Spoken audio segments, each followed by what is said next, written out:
Welcome once again to Weekly Homilies with Father Mark Seslenko, pastor of Saints Isidore and Maria Parish in Glastonbury, Connecticut. We are part of the Catholic Archdiocese of Hartford. I'm Carol Vassar, Parish Director of Communications. You have tuned in to Season 3, Episode 36 for the 25th Sunday in Ordinary Time, September 20th, 2020. Our Gospel reading is from Matthew, chapter 20, verses 1 through 16a. Jesus told his disciples this parable. The kingdom of heaven is like a landowner who went out at dawn to hire laborers for his vineyard.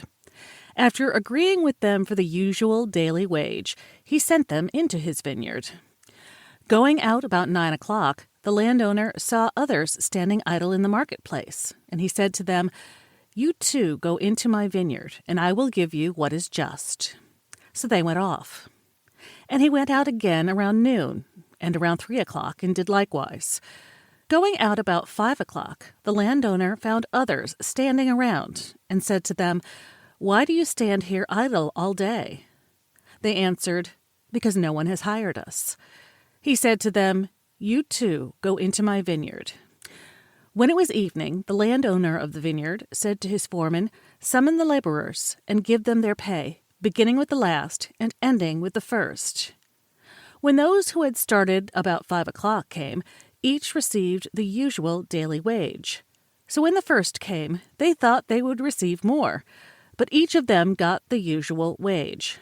And on receiving it, they grumbled against the landowner, saying, "These last ones worked only 1 hour, and you have made them equal to us, who bore the day's burden and the heat?" He said to them in reply, "My friend, I am not cheating you. Did you not agree with me for the usual daily wage? Take what is yours and go. What if I wish to give this last one the same as you? Or am I not free to do as I wish with my own money? Are you envious because I am generous? Thus the last will be first, and the first will be last." The Gospel of the Lord. Our relationship with God is also very simple, even though we often make it very complicated. In its simplicity, our relationship with God is about love, of stumbling upon, entering into a love relationship with our Creator. To take the matter of God from our minds and begin to live it in our hearts. This love relationship plays out in every dimension of our lives, but we struggle with understanding God's will and our own will, of seeing things through our own eyes and seeing things from God's perspective. God's wisdom is not our wisdom. That became very clear in a conversation that Jesus had with Peter. We all know it, in which he pointed out that very thing. He said, "You're thinking like a human being and not like God." And so in order to really break open our relationship with God, we have to get out of our own heads, step aside from our tendency to think in boxes and categories and systems, and see the world and people from God's perspective.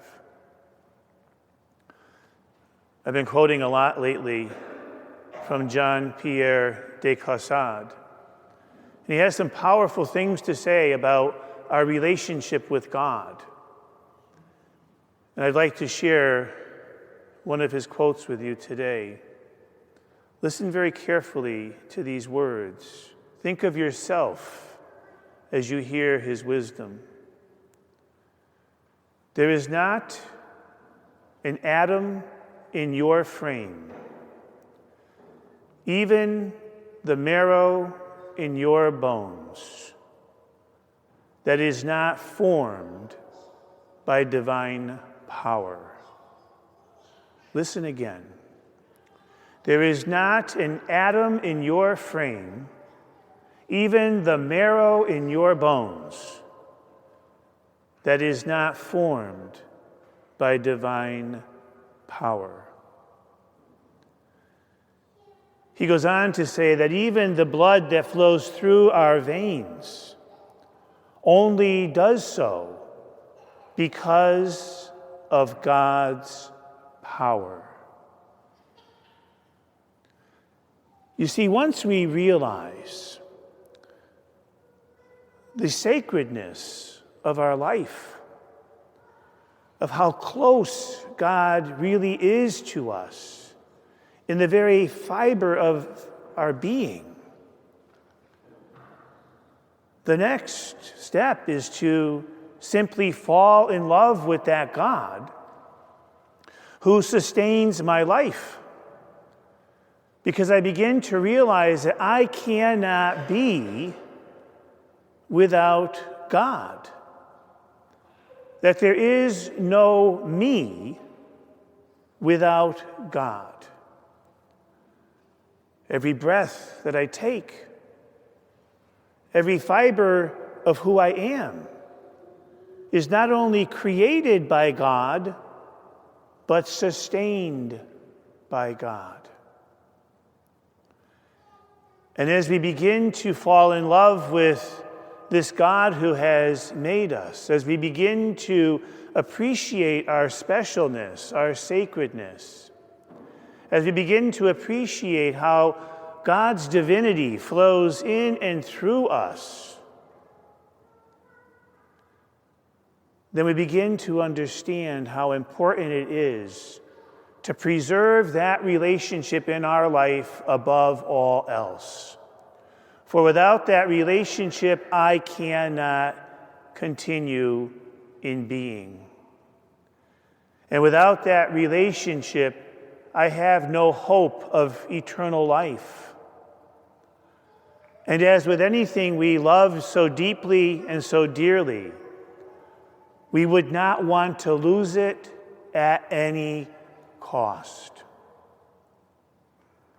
and become something that I treasure, hold on to, and embrace, realizing that it will only be God who not only sustains me through my earthly journey, but my heavenly one as well.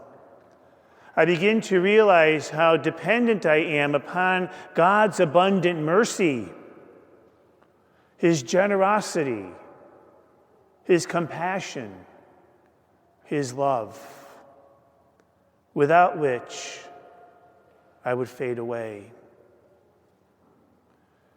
And so, as with any authentic love in our life,